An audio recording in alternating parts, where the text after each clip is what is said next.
so excited. I'm so excited. So fun. I feel like I'm going to see everyone in their fucking mom there. And if we say anything and you're like, don't include that. Obviously, I'm not going to include it, but just remember. I'm an open book. I feel like I tell everyone everything anyway. Anyways, yeah. And sometimes it's a little bit like, okay, too much. No. I want you to be unfiltered today. Authentic. Okay, so we should get started. I need to nail down like an intro, so I say the same thing every time. You know how podcasts say? I have just been winging it. Let me think. Hi, welcome to Halecats, episode 1. I'm going to be your host. My name is Annalie. I am the faculty advisor for WIA, and with me I have Sara Brantley.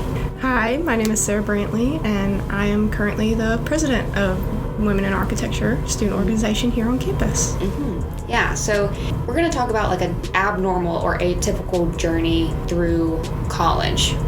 And I think it's going to be good to hear from Sara because she's got just a different life experience than maybe a typical high school student that has like left, as a senior. Maybe you took a gap year, maybe you didn't, but then went straight into college and quote unquote knew what you were going to do with your degree or knew what degree you wanted. Hopefully this story gives us a different perspective on what to expect from college and then also kind of how to make it through. Sara, tell us a little bit about you, how old you are, maybe where you grew up. Yeah. And then we can just kind of start with high school stuff. Yeah. Okay. Mm-hmm. Yeah. I'm 24 years old. Mm-hmm. I will be 25 in September. Mm-hmm. And I was born and raised here in Ruston. Rustonite all the way. I went to Ruston High School. While I was at Ruston, I took dual enrollment classes here at Tech, which kind of put me straight on that pipeline track to go to Tech and get my degree and that kind of thing. And I graduated high school in 2017. My first major that I had, I was... First of many. Yeah, the first of many. You are 100% correct. I actually started as pre-vet. So I started out there on South Campus. I really thought that was what I wanted to do. I had a chameleon and I loved reptiles and I really liked herpetology. So I was like, oh yeah, pre-vet just sounds right. At the end of fall quarter 2017, I changed my major again and I went into psychology. That lasted for winter quarter and then I discovered the statistics class and I was like, I don't want to do this. I changed my major again and I went to studio arts. I've always loved art. Coming up in school, I was in the gifted and talented programs. Art was always something really special to me, so I was like, this has to be it, right? By the end of spring quarter, I was just burnt out. I was done. I was tired. I was completely demotivated. I felt totally lost. And then the other idea came into my head of I am wasting so much money because I can't make up my mind. So I left. I was done with college. And when I left, the first time I swore I would never go back.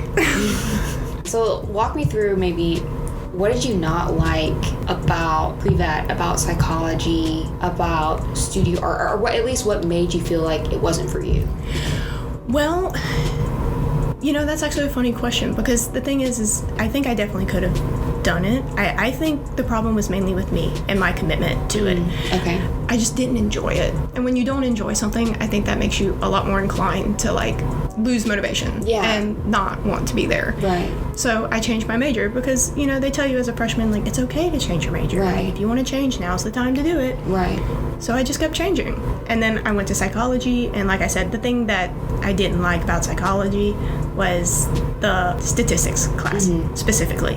Statistics was the hardest class to this day, okay, that I have ever taken in my life.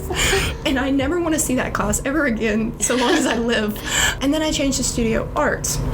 Well, after I changed my major to studio art, I think the reason I didn't stay in studio arts was because I was still doing my basic general ed classes. So I really wasn't seeing any art classes. I was too busy trying to get the gen ed out of the way. And I think by the time I finished those gen ed classes, I was done. Yeah, I just didn't want to do it. I didn't want to do it. I just didn't want to waste any more money.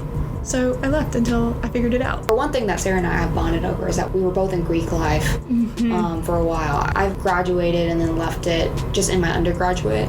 What was your social life like, I guess, as a freshman? My social life as a freshman definitely affected my school. Prior to being in a sorority, I had so many friends that were in Greek life. Number one, they were everywhere. And number two, I was always that friend that couldn't say no.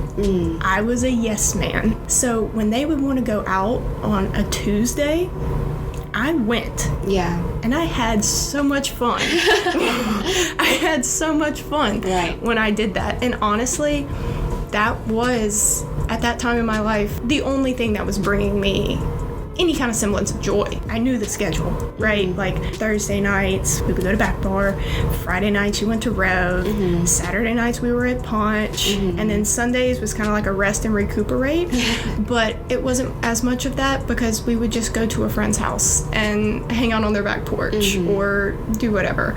So I was always out and going. I would be out on a Tuesday night until 3 or 4 in the morning, and I would have an 8 a.m. the next day. So that heavily influenced my classes and like my dedication to it all. But when the majority of my joy was coming from this, hindsight 2020, negative lifestyle for me, kind of a toxic habit for me. When the joy is coming from there, you don't want to invest a lot of time anywhere else because you're like, that's what's making me happy, that's what's important. Sororities, they tend to get a bad rap, but they also have really strict guidelines about grades and study hours and all of these things. So I was like, you know what, maybe this will actually help me from both sides, right? Like maybe I can be with people I relate to, but also it will help me tighten up on the school side. Yeah.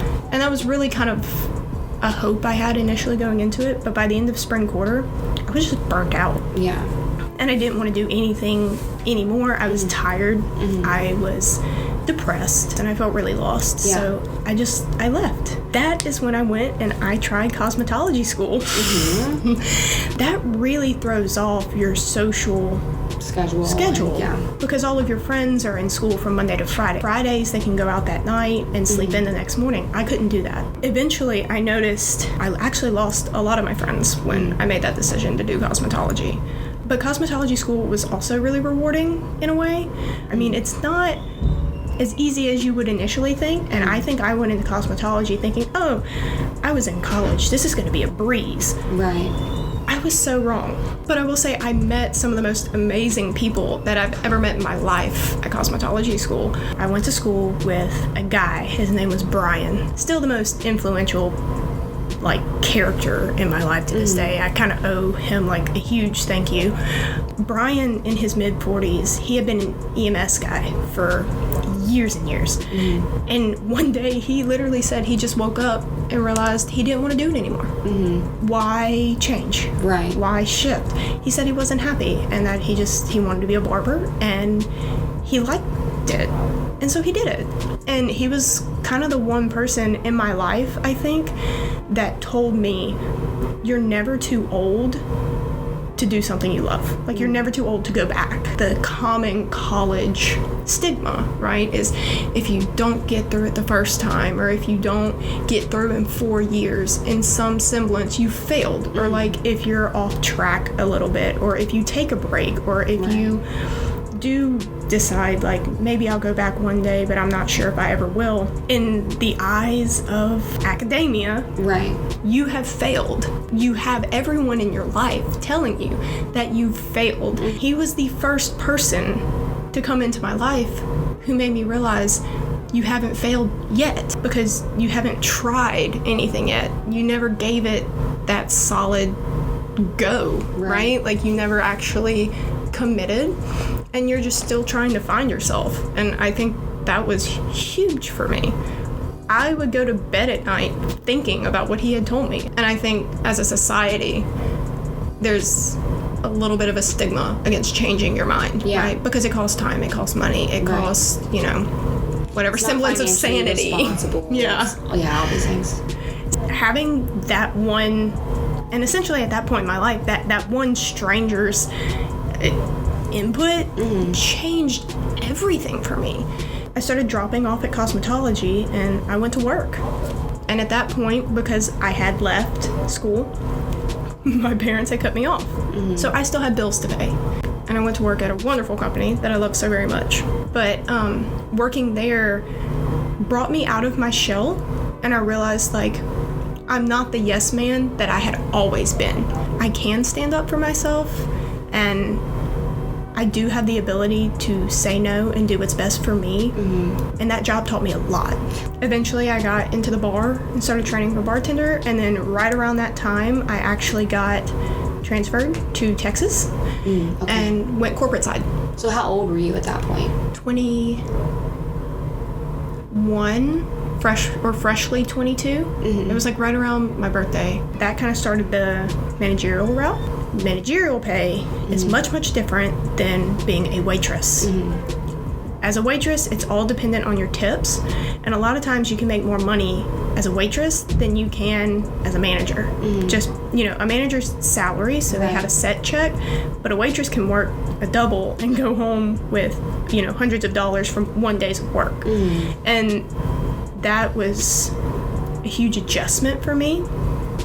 Especially being in like the Dallas area, because when you're in the Dallas area, everything in expenses goes up. It's a lot more expensive, yeah. I mean, it doubled. My rent that I was paying to go work in West Monroe was like $800. When I moved to Dallas, it shot up to like $1,200, and my pay was cut by like, I want to say 40%. Even when you would work the doubles, you weren't making as much. So while I was in Dallas, I ended up picking up a second job so that I could waitress on the side.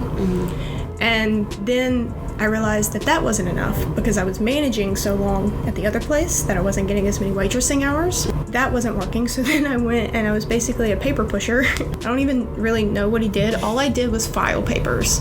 I just had to read a last name and put it in the right folder, essentially.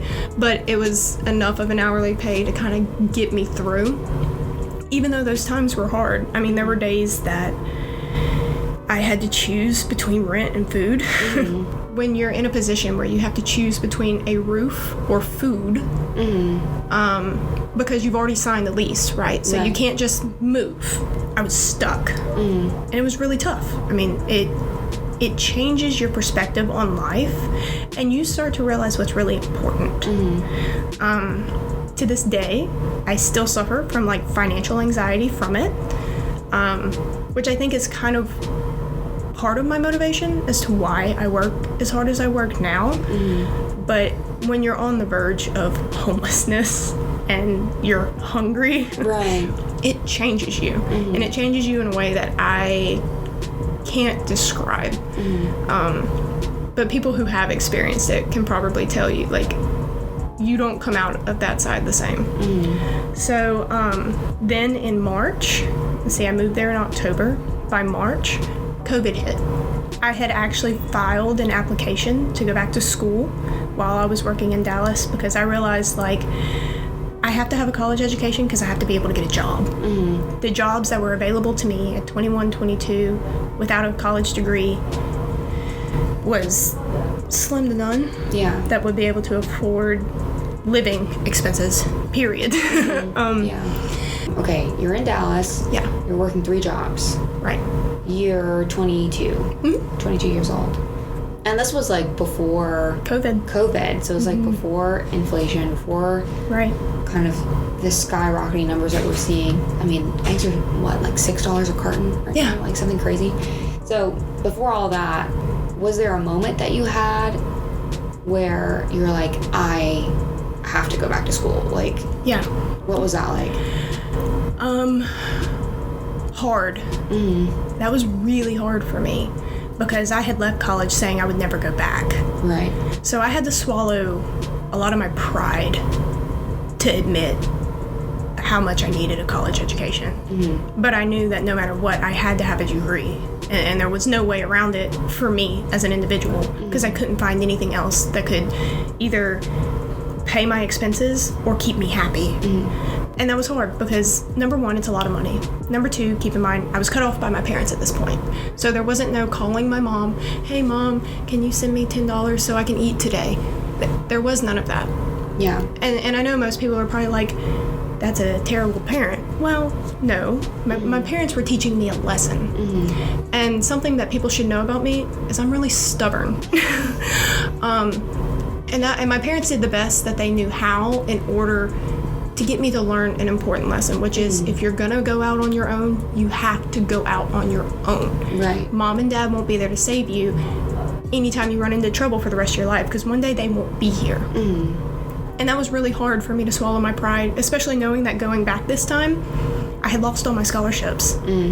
I would be... So there was no TOPS. There was no TOPS. Financial aid in that regard. None. So when I made that commitment, it was kind of do or die. It was like, when you go, if you take these student loans, you have to finish because you won't be able to pay them back if you don't. Right. I mean, that's a lot of pressure. And that was a lot more pressure than I had originally had the first time I was there. And I had already... It was just kind of college. Right. You just thought of college as the bubble that is college. Right. Then when you have this pressure applied, that bubble pops. And everything becomes very real world.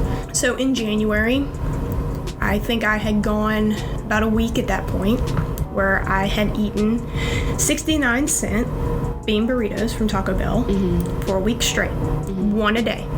Because that's what I could afford. And by the way, in Dallas, it's kind of hard to find ramen noodles. They sell out really fast. Really? Yes. So that's just another little interesting fact. That's crazy. So it's like many people who are like basically struggling, making it from paycheck to paycheck, or barely scraping by paycheck to paycheck. Right. Which is insane.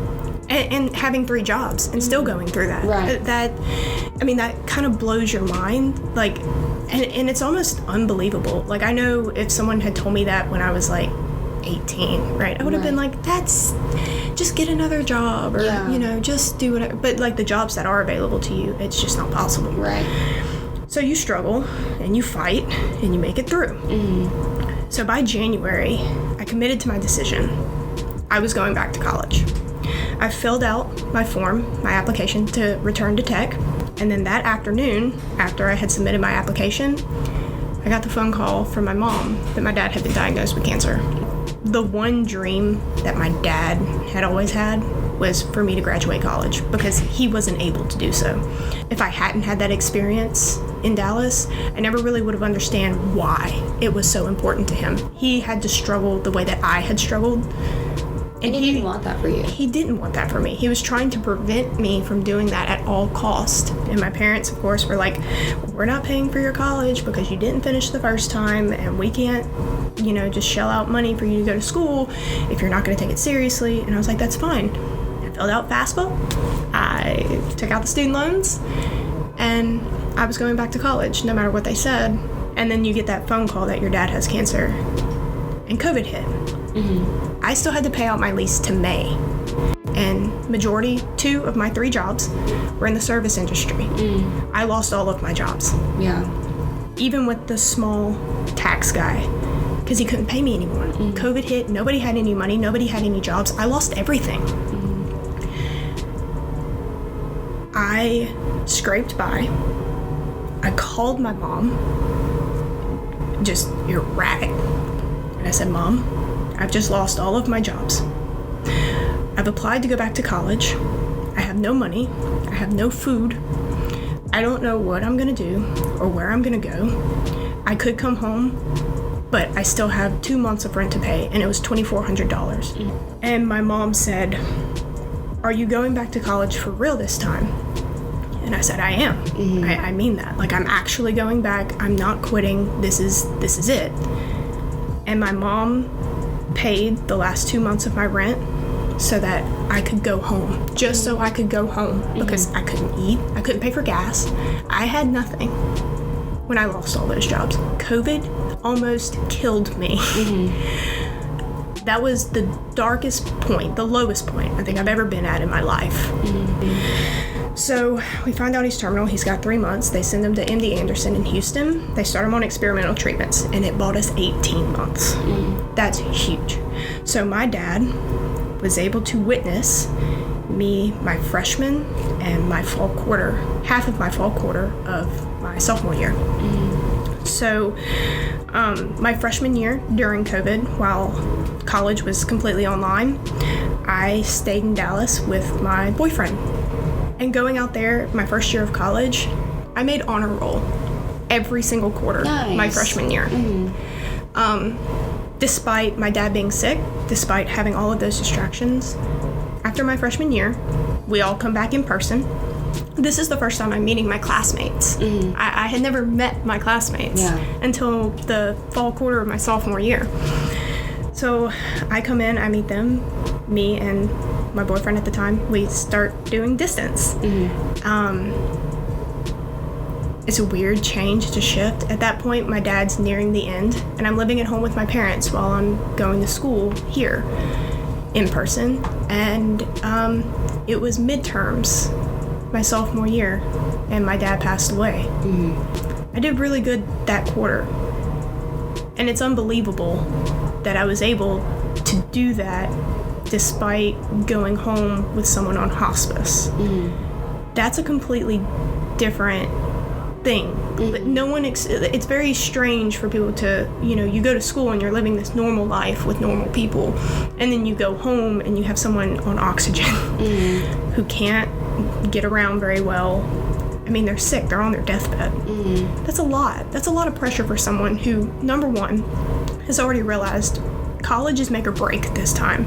You have to do it.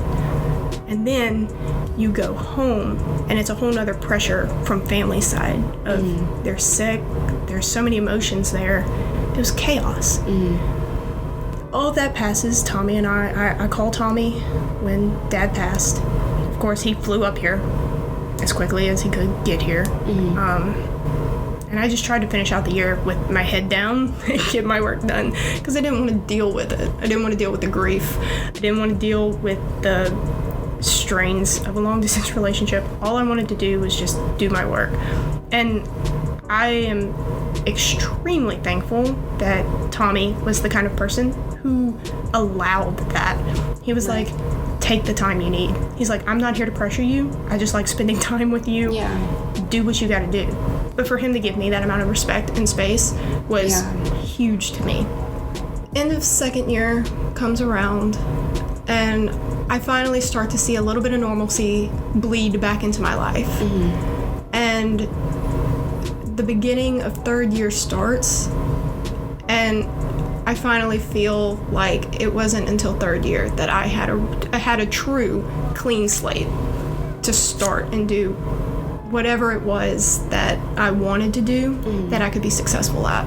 How did you know, or how did you choose architecture over business or over like any other degree people would come back for? Full honesty, I went on Louisiana Tech's website. I looked at the majors. It was at the top of the list. I trusted my gut. I at random. I didn't care. I didn't care because I knew that because at that point in my life, I was in survival mode. It didn't matter what degree I got. I needed a degree that I could finish. I needed one that I could do with the skills I had. I knew I'd always been good at art, but I knew architects got paid more than artists. Typically. Right? Like, for the most part. It would be a sound salary job that could get me from A to B. That is why I chose it. It made sense. It was at the top of the list. I trusted my gut, and I was like, you know what? Art's a big part of that. Design's a big part of that. I enjoy that. But also, it can allow me to live without anxiety. It was a no-brainer for me. I just picked it. I trusted my gut. And that's another thing that got me through a lot of those times was you just have to trust your gut sometimes. So I picked it. It was random. And it was the biggest blessing that I've ever had in my life because I love it. But I think so many people are always trying to find that one thing when in reality, you're going to be passionate about what you choose to be passionate about. You can do anything in the world. It doesn't matter. But you just have to commit to it. You have to commit, and you have to learn to love it, just like you have to learn to love anything. You have to learn to love this random person you find in a bar who wants to take you to a date. Like, you don't just start with your fairy tale. That's never how anything starts. You learn to love things. And for architecture, for me, it was easy to love. Because most people, when they talk about architecture, it's because it is such a grueling major. They're like, oh, you have to commit, you have to love it. If you're gonna do it, you really have to love it. My whole first year, I was rolling my eyes. I was like, these people have no idea what the real world is like. You don't have to love anything. You just have to get a paycheck to pay your bills. I was laughing. I was like, this is so ridiculous. But as I was drawing those assignments, as I was doing them, I started to realize, oh, wait, I do love this. I do love what I'm doing. I'm over here, ironically, rolling my eyes and mocking people who are saying these things as I'm falling in love with this major that I never expected to love. And I think that's another part of my life where you just kind of have to eat your crow, right? You have to swallow your pride and be like, okay, it is okay for me to love a career. I have been told for so long that I'll never make a choice, that I'll never commit to anything, that I have finally found something that I'm willing to commit to, and now I'm scared to commit to it because I'm afraid I'm going to fail. I'm afraid that I'm going to be wrong again. And eventually, you just learn to let go and just handle the task in front of you. It's crazy how life cycles, right? I said I'd never come back to college. Here I am in college. I laughed at professors who said you have to commit to this or you're never going to pass. Then I ended up committing and falling in love with it. And here I am, passing, enjoying it, loving every minute of it. You know, here one day I was thinking I was going to lose everything. I was going to be homeless on the streets of Dallas. That's scary. Yeah. That far away from home. Yeah. And here I am, living at home with my mom, with our relationship at the best place it's ever been at, doing something I love and being successful at it. And then I realized a lot of my life comes down to how I perceive it. I can be positive or I can be negative. And when you go through struggles like that, you're inclined to be negative. Yeah. You are inclined to have walls up and guards up 24/7 because you never know what is going to come around that corner and blindside you. When you make a decision like that, heed my advice. Think about what you like. Think about what you're good at. What have you actually produced? I had actually produced art. I had actually been drawing my whole life. Think about those things and then pursue it. Don't be afraid to dream, because I never dreamed I would be in architecture. I never dreamed that I would get to come back to college. I did. Take the chance. Yeah. And that's really hard for architects because we all tend to be type A personalities to a point. Like, very analytical. We have to see proven results and answers. I have lived my whole life without proven results and answers, and I'm doing just fine. Yeah. And I know it's hard, but yeah. Do you think, like, let's say if you had started out as a freshman, like as 18-year-old Sara Brantley, and you had chosen architecture as your first major, do you think you would have reacted the same way, or do you think the time away? Definitely not. Yeah. Definitely not. If I had done this when I was 18, I would have screwed it up so bad and made all the wrong choices, because believe me, I made all the wrong choices. And I never actually would have come back to it. That's the other thing. When I looked at coming back to college, I didn't look once at pre-vet psychology or studio art. I didn't look at them at all because I had already failed in those areas. I wasn't going back to somewhere that I had failed because it had proven to me I'm not meant to be there.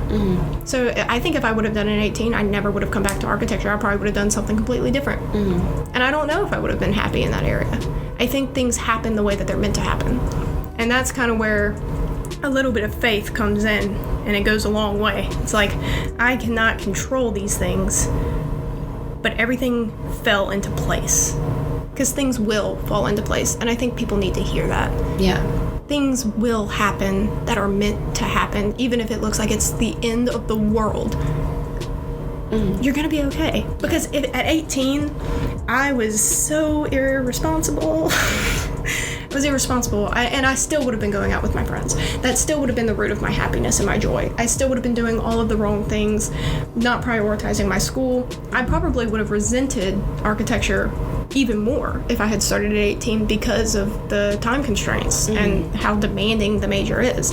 I had to grow. I had to get out of this wild phase that I was in. I had to grow as a person, and there's nothing wrong with that. Yeah. And I think it needs to be said to people. It is okay to leave if it is for your own personal growth. It is okay to take the path less traveled if you know you're going to grow from it. But the only thing I do have to say is, like, John Wayne always says, if you're going to be stupid, you better be tough. And I was told that my whole life by my grandparents growing up. If you're going to be stupid, you better be tough. I was pretty stupid, but let me tell you, I got tough, all right? You get tough. Yeah. You can learn you to learn get how tough. you learn how to toughen up in those circumstances. Yeah. But I think that's just in general. If you're going to be stupid, you better be tough. And I think taking that at any level, whether it's surface or a lot deeper, it teaches you a lot. And you just figure it out as you go. No one knows what they're doing. Right. And if anyone ever tells you you failed because you chose to do something differently, they're wrong. Don't believe them. There's only one thing in this world that you can control, that you can have undeniable faith in, and that is yourself. Because you can control your actions. You can control what you do and how you do it. So have faith in yourself to make the choices that are best for you, because that is the only thing that's going to get you through it. Right. I know a couple of seniors that are in that spot right now where they're almost kind of being, and I'm sure you felt this way too, like you're told what to do, like leaving high school, entering university. Even, I don't know about you, but possibly because you're a Westonite, right? Like, well, you're just assumed that you're going to go to tech. There are certain expectations in place. Right, there's certain expectations. You're gonna stay and use tops. So you're going to stay in state. So that means either, LSU or Tech or ULL or whatever other universities, ULM, and I know lots of Louisiana kids hate that because it's like it kind of traps them to stay in state when they don't want to necessarily. And then not only are you pushed towards a certain university, you're also like made to choose at 17, 18 years old what you want to do for the rest of your life, which for most people don't end up working. It doesn't end up working that way because they get to 25, 26 when your prefrontal cortex finishes, developing, and you're like, oh, I don't even like this. And then they end up having that quarter-life crisis, right? And trying to figure out what to do next. I don't know. I think you're totally right. And I think you basically lived the experience. Like, there's so much growing up that has to be done sometimes. So between 18 and 24, 25, 26. Yeah. I don't plan on stopping the personal growth, right? Right, exactly. I think if there's one thing that I could tell my 18-year-old self, right, is take the gap year. Yeah. It's not going to kill you. No. Take 2 gap years. Take 3 gap years. Because another thing is you might be scared that, I'm going to be older than the people in my class. I'm older. But those kids in my class, I wouldn't be here today without them. Yeah. They are so supportive, and you learn to love them the way you learn to love yourself, the way you learn to love your major, the way you learn to love where you are in life. Right. It is okay, because you have to have a little more faith in people. No matter how much negative you have endured, people are something you should treasure. Yeah. They are something that you should care more about, because if it weren't for the particular students in my class, I wouldn't have made it this far. Yeah. These are friends that I have made that I will remember for the rest of my life. Even if we don't talk after graduation, I will be telling my future children stories about these people that I have met in studio. Right. Because they made me feel like I belonged. So don't let age stop you.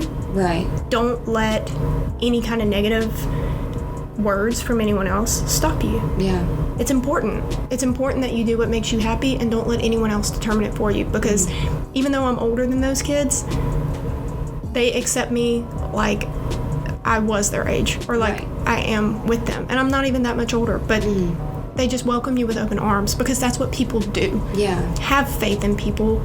A little faith in a lot of areas can go a very long way. And when you're 25, 26, you're graduating, you're out in the real world, and you're realizing that you don't like what you do, be a Brian, okay? I witnessed a Brian in his 40s going to cosmetology school after being in EMS for like 20 years. Yeah. Be a Brian, go back, figure it out, do what you want to do, take night classes. It's never too late to turn around. Right. It's never too late to stop. It's hard, it's challenging, and it won't be easy, but have enough faith in yourself to make that change, because you can do it. And if no one else is going to tell you you can, I will. Yeah. Because I did it. You made a great point about something about like studio and maybe studio culture. There's been plenty of people, Sarah included, right? And then we have a couple in interior design, and I'm sure we have a handful in like upper years and fourth year, things like that. Like just students that it hasn't taken them our 4 years, it's taken them 6 or 7 years, and it's because they've got part-time jobs, or they've got they've got other obligations to the National Guard or OTC and things like that. And there's a fourth year in, his name's Preston, in my studio, and I started my freshman year with him, and he's just now getting, not to say just now, but he's in his fourth year now, and it's because he's had other obligations, but he's doing, just fine. Right. It's I think, mad respect to those people. Yeah. Because the thing is when you do come fresh out of high school and you go to college and go that route that everyone has mapped out for you, I don't want to say it's easy, because college is never easy, no matter who you are or when you start. But there are additional challenges when you veer off of that path. When you veer off the beaten path. Right. You're going to have to climb a few hills. Yeah. You're going to fall off a few cliffs. Yeah. And for someone to keep trying, like, don't get discouraged, keep going. Right. And I can imagine, like, it's difficult because you've acclimated to the workplace and what the workplace demands of you, and like what the workplace demands of certain behavior, right? And then to come back and to have to basically adjust, and I'm sure you're worried, like, am I going to be able to keep up with the coursework, or am I used to this schedule, like, am I going to be able to stay on top of things and stuff like that. What's great about architecture, just in general, but probably maybe what I'm assuming is helped you, is like studio culture is all about kind of the late nights together, that camaraderie that you develop, you're suffering together, basically, and in that trauma bonds, right? Okay, well, let's not endorse those. But in those late nights, like, you develop relationships that help you get through school. The studio culture in architecture is a huge reason as to why I'm still here. I don't think other majors have the friendship and the camaraderie that we have in architecture. I think the encouragement that I've gotten from my fellow studio mates, right?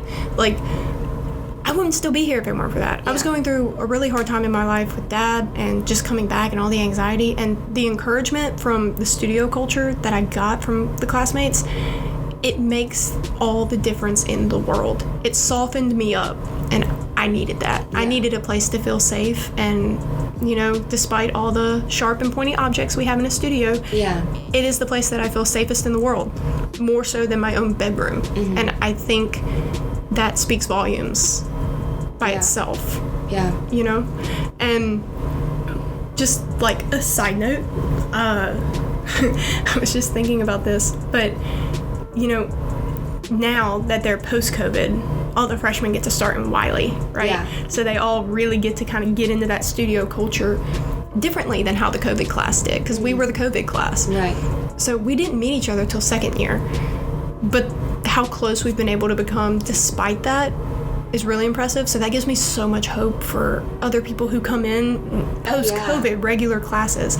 Maybe like a small percentage, but a lot of the kids that I know in school, a lot of my students, pay their own bills, and they work part-time to make it work, and they pay for their books, and it is financially very, very stressful to be... Try paying out of pocket. Right, exactly. To be in a spot where you basically can't get aid because you're still on your parents' right, whatever tax, yeah, they still claim things. you. Right, they still claim you as a dependent. So you're not getting the financial aid you need, but you're also not getting the help from your parents that FAFSA assumes that you're getting. Right. So you're in this like terrible in-between spot where you're not getting enough financial loans or aid from the state. You don't necessarily want to pull out a bunch of student loans to have to pay. So lots of students are in that position. And I think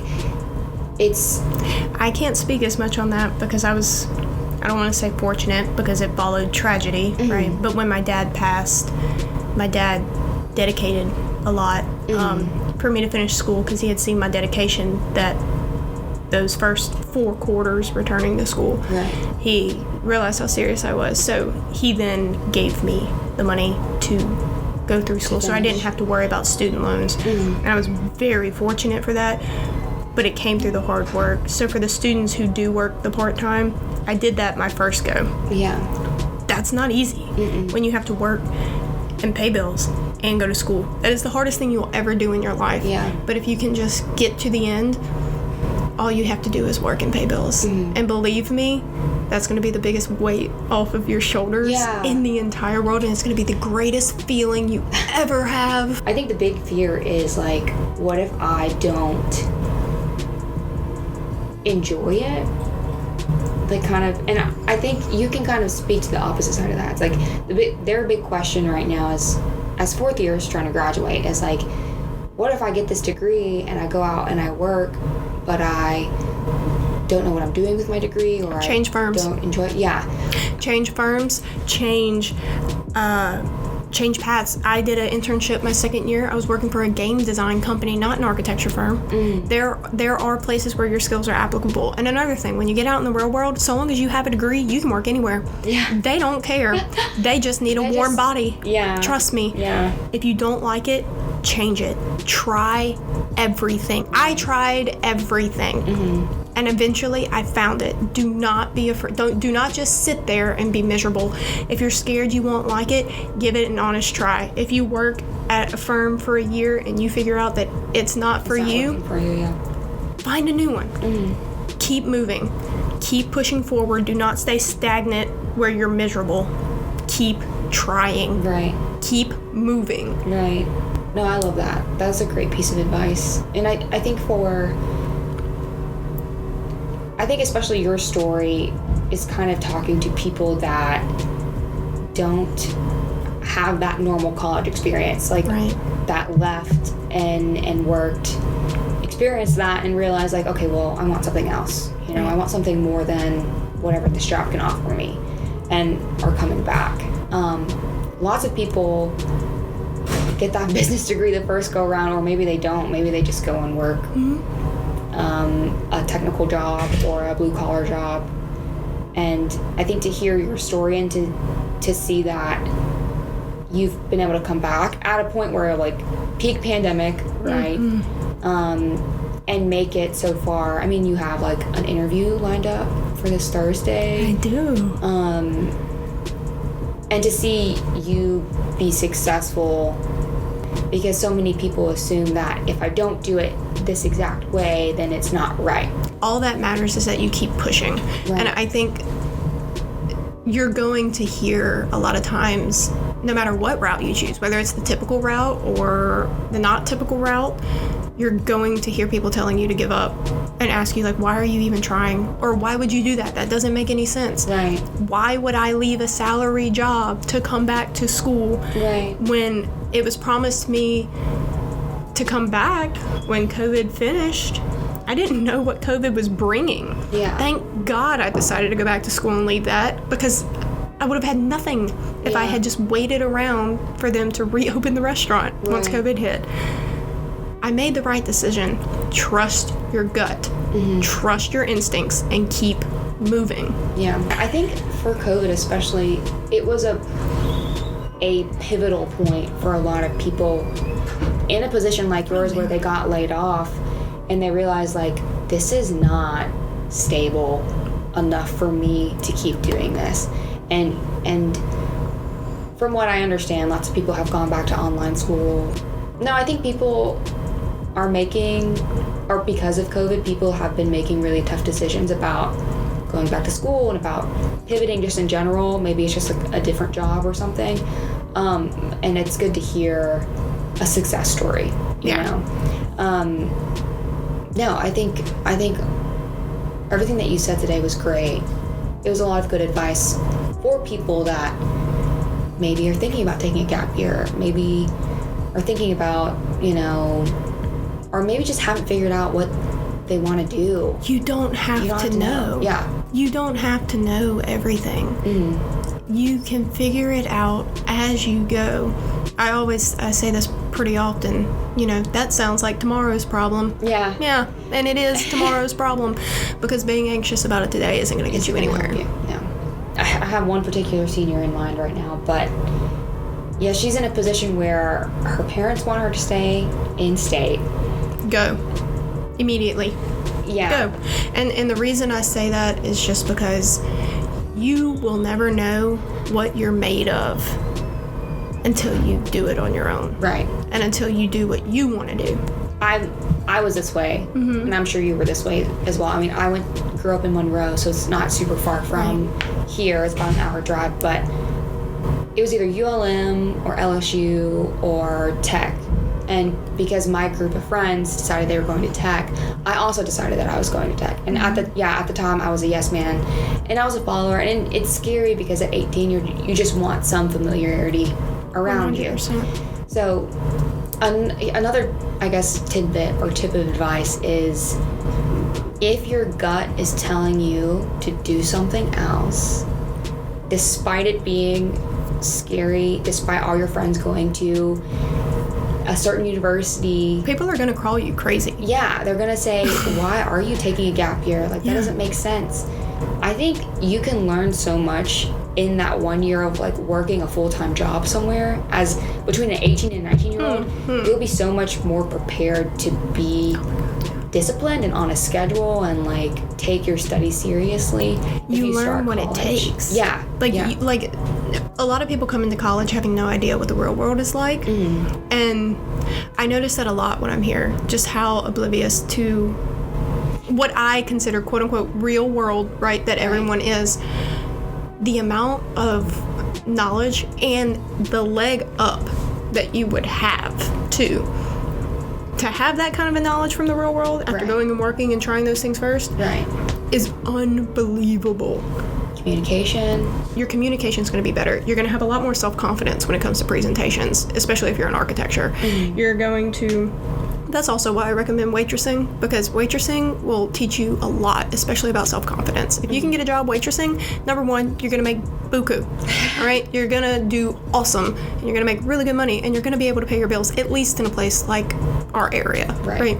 But if you do that full-time, you're going to have so much growth because, like I said, about the presentations and the self-confidence, but also you learn what I like to call the people skill. Okay? When you're a waitress and you have to read your table, there are a lot of tables who don't want to talk to you. They want to see you as little as possible. And then there are other tables who are going to want to have conversations with you and talk to you, and they want you to be overly friendly. You start to learn that. And if you can learn people, you can learn anything. Yeah. Because that also helps you with professors later down the road, because certain professors have very different personalities. And if you can learn how to talk to them. Yeah. Just how to talk to them as people, you're going to get so much farther.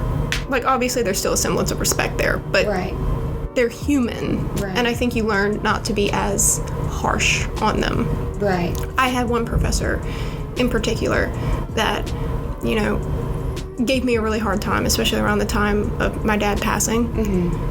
But not once did I ever knock his intelligence. I was like, okay, we're having a rough patch. Let's see if we can't figure this out. And we sat down like adults and we talked it out. And I reached out to the right channels and I got things effectively taken care of.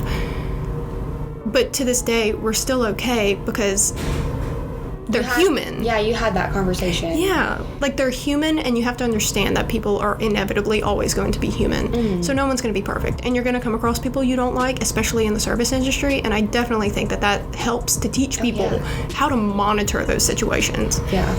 Architecture especially, Clients. you're in that role where you are managing the client, you're managing the contractor, you're managing your subcontractors, like people that you've asked to create renders or give you mechanical drawings or plumbing drawings, and like you are the coordinator, the orchestrator of like this big project, and that's like a project managerial position. Obviously there are other positions like the designer and intern and like just maybe you're a specialist or something, but the prime practitioner role, I guess, that most people aim for after getting their degree in architecture and doing the work and getting their license is that managerial position where you're not doing as much of the grunt work, but you're still, the grunt work is the communication.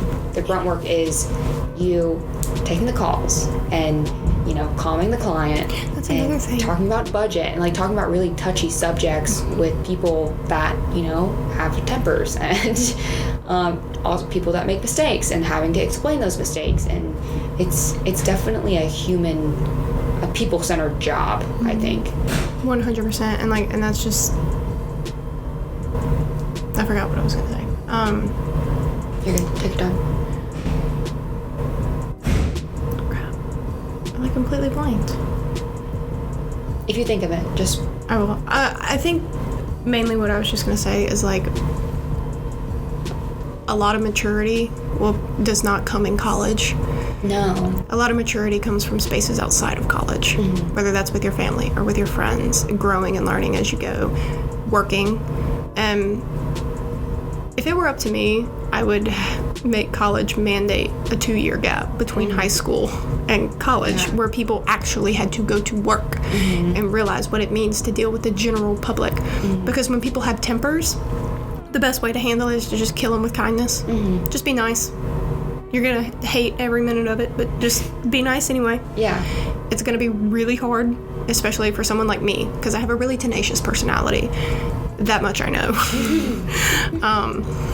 But you can do it, and you can get through it, but if you're nice to them, it just riles them up more, and it's a little more rewarding, honestly.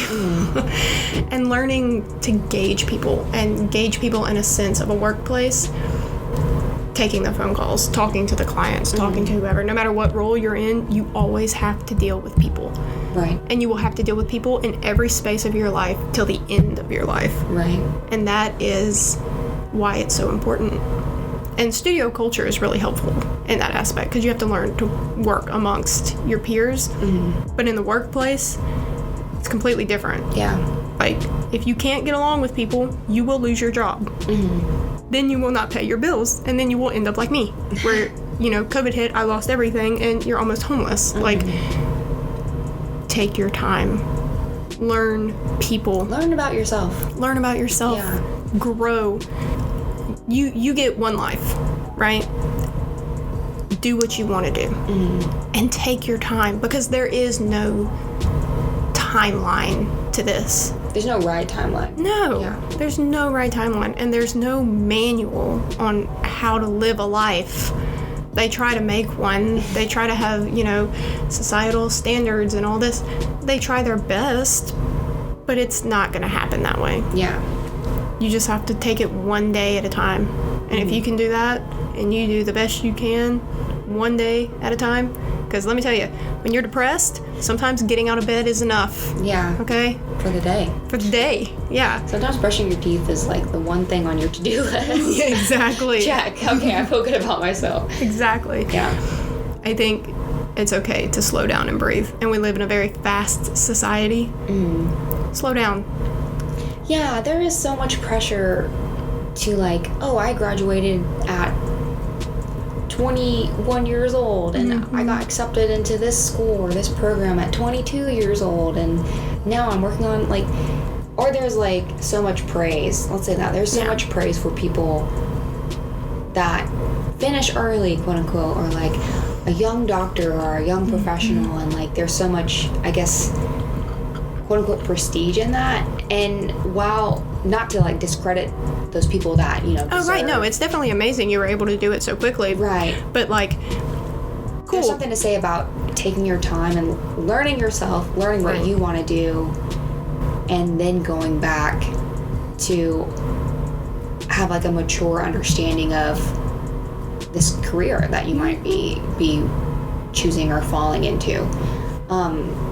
Yeah, I think for most 18-year-olds, they definitely need to hear, slow down. Yeah, definitely slow down. Like, just another side note about me, I got engaged this last summer. Mm-hmm. I'm in my 3rd year. I was engaged by my 2nd year, but that's also because I'm so much older. Mm-hmm. So a lot of my classmates haven't experienced that yet.